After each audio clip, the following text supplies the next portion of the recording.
Dad's silent revenge. She handed me a laminated sheet of paper the first time I tried to hold my own grandson. I still remember standing in the doorway of their ranch house in Warren, Michigan, a red brick place with white shutters that looked like every other house on Maple Street. I had a fishing tackle box tucked under my arm for 7-year-old Tyler, one of those green plastic ones with all the compartments. My daughter-in-law Carol took one look at it and slid this document across their granite kitchen counter like I was applying for a loan. The paper was actually laminated. She'd gone to Kinko's or somewhere and made it official. No unannounced visits, no bringing gifts without prior approval. No discussing financial matters with Timothy. No taking Tyler anywhere without written consent 48 hours in advance. I read it twice while standing there in their kitchen that smelled like vanilla candles and fresh coffee, then looked up at her with what I hoped was a calm face. "Just so we're all on the same page," she said, tapping the paper with her fingernail. She had on one of those manicures that probably cost more than I spend on groceries in a week. My son Timothy was leaning against their stainless steel refrigerator, studying his work boots like they were the most fascinating things in the world. The same boots I'd taught him to lace when he was Tyler's age. That was 2 years ago, and Tyler was 5 then. The tackle box I brought him that day ended up in their garage sale 6 months later. Still had the price sticker on it when I drove by and saw it sitting on a folding table next to a bunch of Carol's exercise equipment. My name is Vincent Morrison, but everybody calls me Vince. I'm 62 years old, spent 35 years at Ford's Dearborn plant, first on the line and then supervising. Started there when I was 27, fresh out of a short stint at community college, studying automotive technology. Worked my way up the old-fashioned way, learning every job on the floor before they gave me a clipboard and a desk in the corner office with windows that looked out over the parking lot. I retired early when my wife Linda got her diagnosis. Pancreatic cancer, stage 4. The kind that doesn't mess around. 8 weeks from sitting in Dr. Martinez's office, hearing the words to standing next to her grave at Oakwood Cemetery on a cold Tuesday morning in March. Linda was 58. She was the kind of woman who kept birthday cards in a shoebox and actually sent them on time, made the best meatloaf in 3 counties, according to the church cookbook they put together every few years. Once drove through a January blizzard that shut down I-94 to bring chicken soup to our neighbor Mrs. Patterson when her husband was in the hospital with pneumonia. Linda loved Timothy with the fierce protectiveness that only mothers have used to say he was stubborn as a mule, but had a heart bigger than the Great Lakes. She was completely crazy about Tyler from the moment Timothy called us from the hospital, voice shaking with excitement, to tell us Head arrived safe and sound at 3:47 in the morning. Linda insisted on driving over there in her bathrobe and slippers. Couldn't wait until visiting hours. She used to tell me Tyler was God's way of giving her something beautiful to focus on during the chemotherapy treatments. Would sit in that recliner in our living room, the blue one with the worn armrests, holding him while he slept, and just watching his little chest go up and down. Said it was better medicine than anything they were pumping into her veins at the cancer center. After she died, I thought the hardest part would be coming home to that empty house on Elmwood Street, the one we'd bought in 1985 when Timothy was still in diapers. The silence in the kitchen where she used to hum while doing dishes, the way her coffee mug still sat in the same spot in the cabinet, even though I couldn't bring myself to use it. But I was wrong about what would be the hardest part. The hardest part turned out to be watching my family get managed away from me, one laminated rule at a time. It started even before Linda passed, back when she was still fighting. Carol and Timothy had been married 6 years by then, met at some work conference when Tim was doing electrical work for the hotel where she was selling real estate to out-of-town buyers. Carol was organized, I'll give her that, had systems for everything. Color-coded calendars on the refrigerator, labeled storage bins in the garage, a different notebook for every aspect of their lives. I respected that about her initially. Some people need structure to feel secure, and there's nothing wrong with that. I didn't drop by without calling first, didn't offer advice they didn't ask for, tried to be the kind of father-in-law who stays in his lane and minds his own business. When they bought their place in Warren, that nice ranch with the 2-car garage and the postage stamp backyard, I gave them $45,000 as a gift. Most of what remained from my brother Eddie's life insurance when he died in that car accident on I-75. Eddie was 3 years older than me, never married, spent his life working construction and saving his money. When the lawyer called and told me I was his beneficiary, it felt like Eddie was still looking out for his little brother, even from wherever he'd gone. Tim needed help with his electrical contracting business.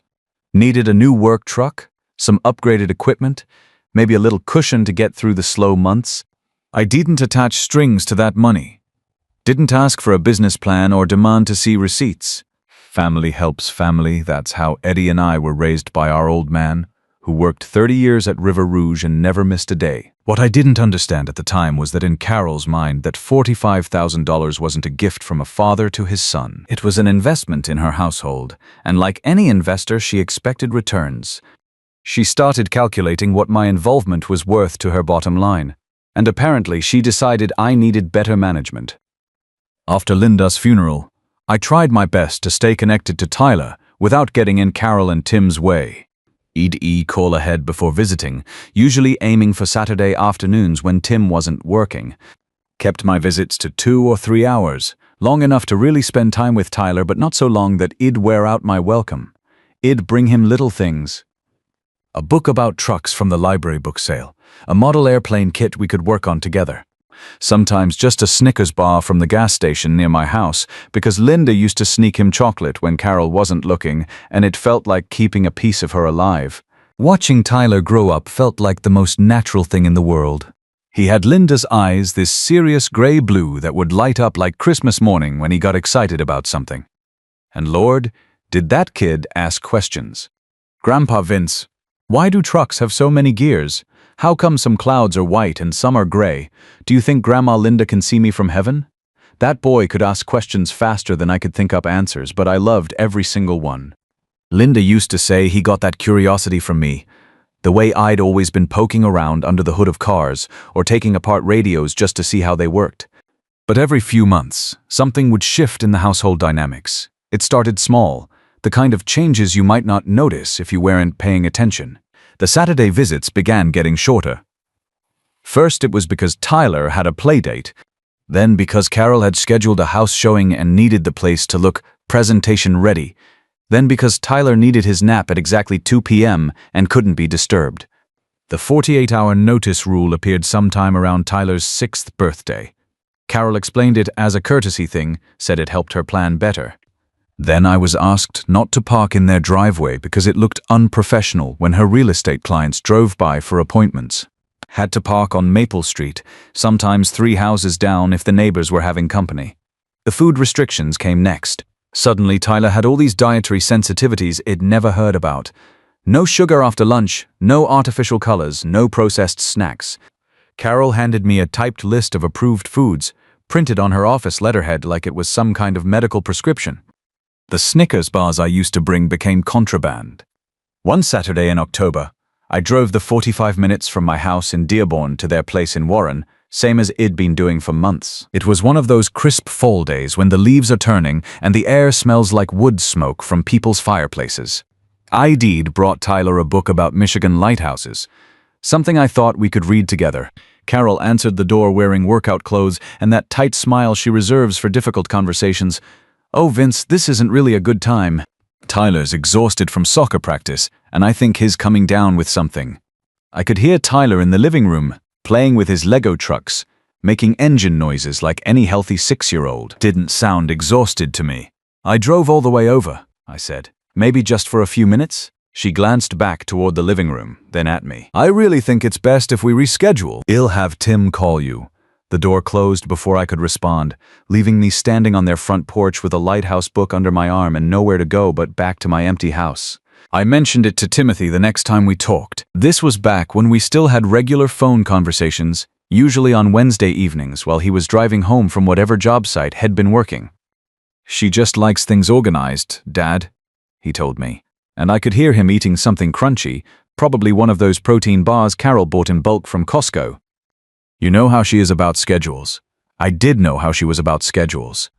What I was starting to understand was that Timothy had stopped seeing the difference between being organized and being controlled. When your wife starts treating your father like a service appointment that can be canceled for convenience, that's not organization. That's something else entirely. The formal rule sheet showed up in my email about 8 months after Linda's funeral. It came with a subject line that read Family Visitation Guidelines and was signed Carol Morrison, real estate professional. Shed used her business letterhead, complete with her photo and contact information, like I was a potential homebuyer instead of Tyler's grandfather. The document was 2 pages long, single-spaced, and covered everything from visiting hours to gift protocols. Saturday afternoons only, 2-hour maximum duration. All gifts required advance approval via email, with a 48-hour response window for her review. No discussion of family financial matters in Tyler's presence. No photographs shared on social media platforms without written consent. No overnight visits without a minimum of 30 days advance notice and completion of her childcare questionnaire. At the bottom of the second page was a signature line with my name typed underneath, like I was agreeing to terms and conditions for a cell phone contract. I printed it out and read it 3 times, sitting at my kitchen table with a cup of coffee going cold in front of me. The same table where Linda and I used to sit every morning before work, her with the newspaper crossword and me with the sports section. I kept thinking she was going to walk in from the bedroom and ask me what had my face looking like I'd bitten into a lemon. I didn't sign it. Instead, I called Timothy and asked if we could meet for coffee. Neutral territory, somewhere we could talk without Carol hovering in the background, making that face she makes when she thinks conversation is heading in directions she can't control. "I've been meaning to call you anyway, Dad," he said. "We should probably catch up." We met at Tony's Diner on 8 Mile Road, one of those old-school places with red vinyl booths and waitresses who call everybody honey and remember how you like your coffee. The place had been there since the 1960s, looked like it hadn't changed the decorations since then either. Faded photos of Detroit sports teams on the wood-paneled walls. A jukebox in the corner that probably still had Motown records in it. Tim was already there when I arrived, sitting in a corner booth with his hands wrapped around a white ceramic mug. He had on his work clothes, jeans with plaster dust on the knees, and a flannel shirt that had seen better days. Looked tired in a way that went deeper than just physical exhaustion. I slid into the booth across from him, and Ruby, the waitress who'd been working there since my hair was still brown, poured me coffee without asking. "You boys want some pie? Got fresh apple today." "Just coffee for me, thanks," I said. Tim shook his head, staring into his mug like it held answers to questions he hadn't figured out how to ask yet. We made small talk for a few minutes. How his business was going, whether the Tigers had any chance of being decent next season, the usual safe topics fathers and sons fall back on when bigger conversations are lurking underneath. Then I pulled out the printed email and set it on the table between us. "Tim," I said, "what is this?" He looked down at the papers and I watched his face change. Not surprise, exactly. More like the expression of a man who's been dreading a conversation he knew was coming eventually. "Carol feels like the boundaries haven't been clear," he said, and it sounded like Head practiced that line. "She thinks it would be better for everyone if we had some structure." I asked him which boundaries it crossed. I'd been following every rule Shed given me. Called ahead every time. Parked on the street. Brought only approved snacks. Kept my visits to exactly 2 hours. I'd swallowed every instinct I had to just be a normal grandfather. He talked for a while about Carol's need for organization, about how my visits were sometimes stressful for Tyler. That puzzled me more than anything else, since Tyler always came running to the door when I showed up and usually cried when I had to leave. "Dad, I know this seems like a lot," he said, stirring sugar into coffee that was already sweet enough. "But Carol thinks if we're all following the same playbook, things will go smoother for everybody." I let him finish his explanation, then asked him the question that had been eating at me for months. "Tim, do you actually want me in Tyler's life?" "Of course I do, Dad. Yes." He looked genuinely hurt that I'd even asked. "You're his grandfather. You're important to him." But then came the word I'd been expecting. But the but was that Carol had what she called a fair contribution plan to propose. If I wanted to maintain regular access to Tyler, she felt it was reasonable for me to help with his expenses.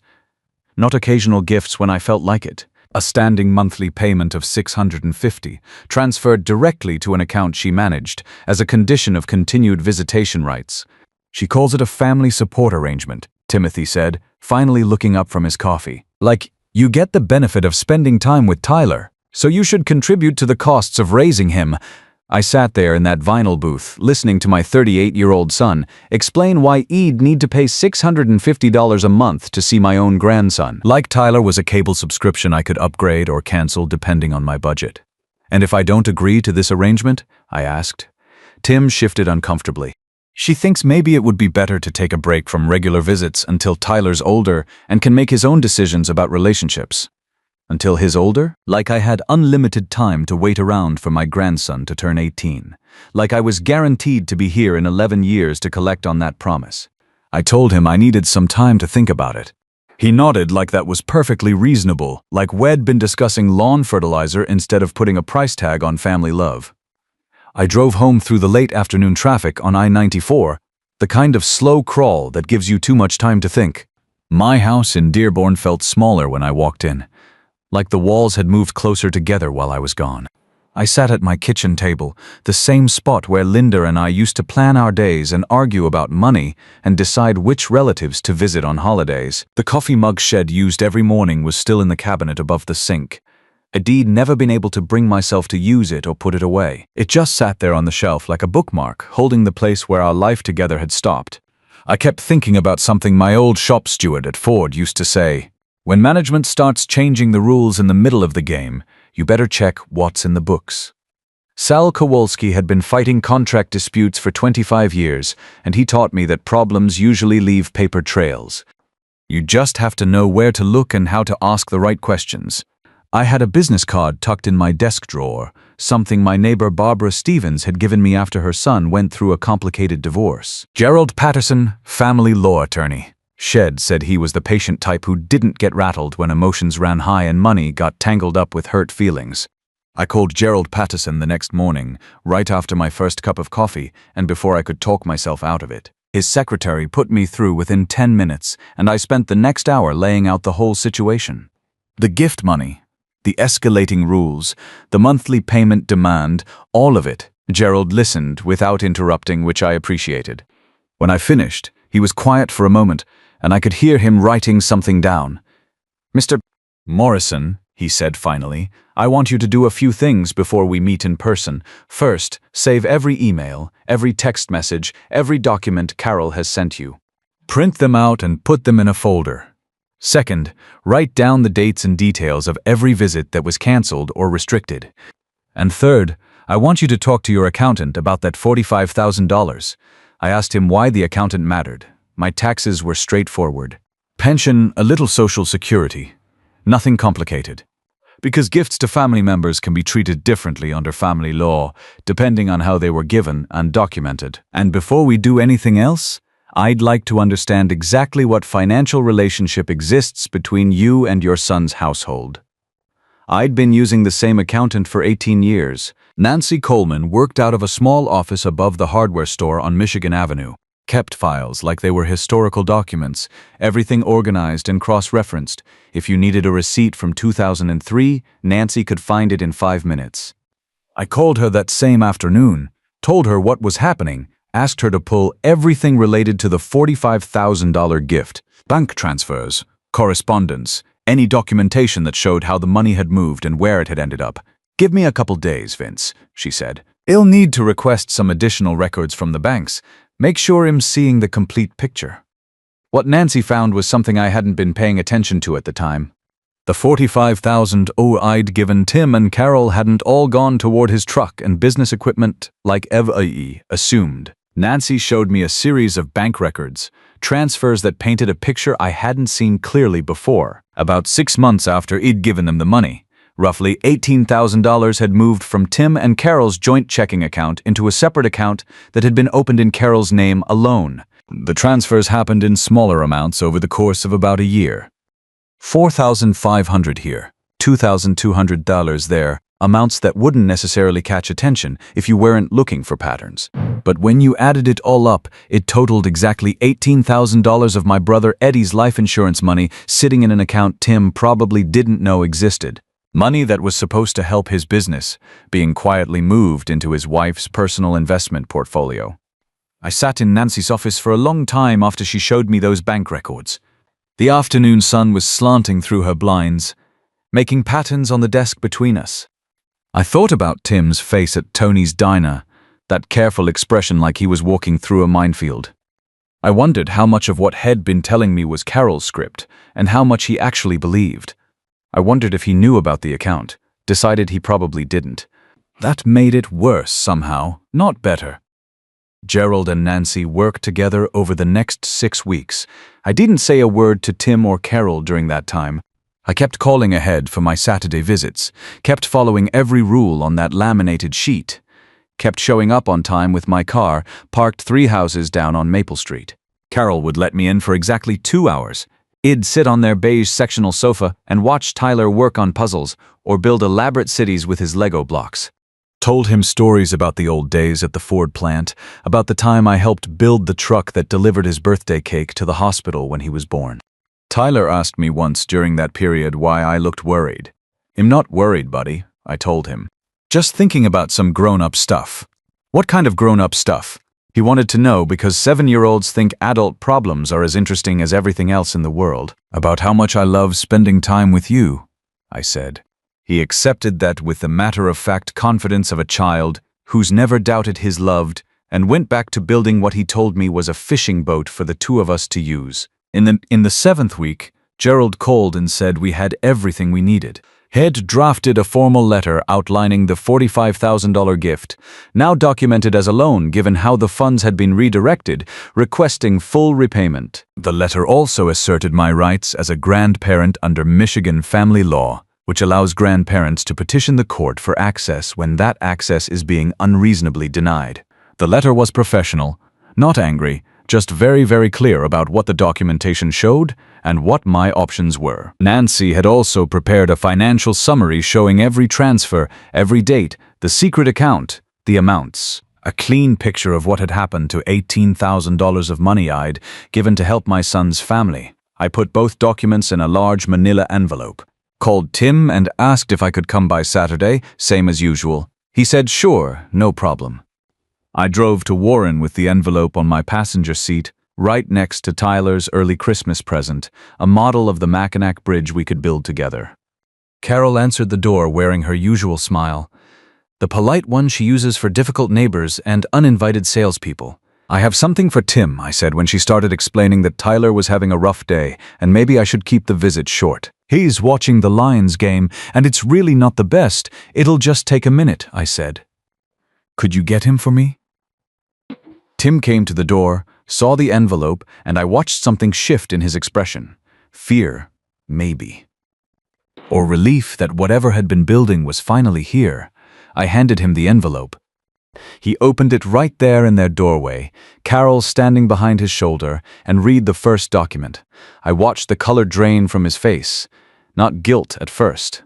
Confusion. He read the financial summary, then he looked up at me with an expression I'd never seen before. Like someone had just explained a joke he'd been missing for years. "Dad, what is this?" "It's a letter from my attorney," I said, "and a financial report from my accountant. I think you should read both of them carefully. Then I think you should have a conversation with Carol." He looked at her. She looked at the papers like they were written in a foreign language. "I don't know what has told you," she started. "Carol," I said quietly, "the account is documented. The transfers are documented. All of it. I wasn't angry. That's important to understand. I was calm the way you get calm when you've spent 7 weeks thinking about something and decided exactly how you're going to handle it."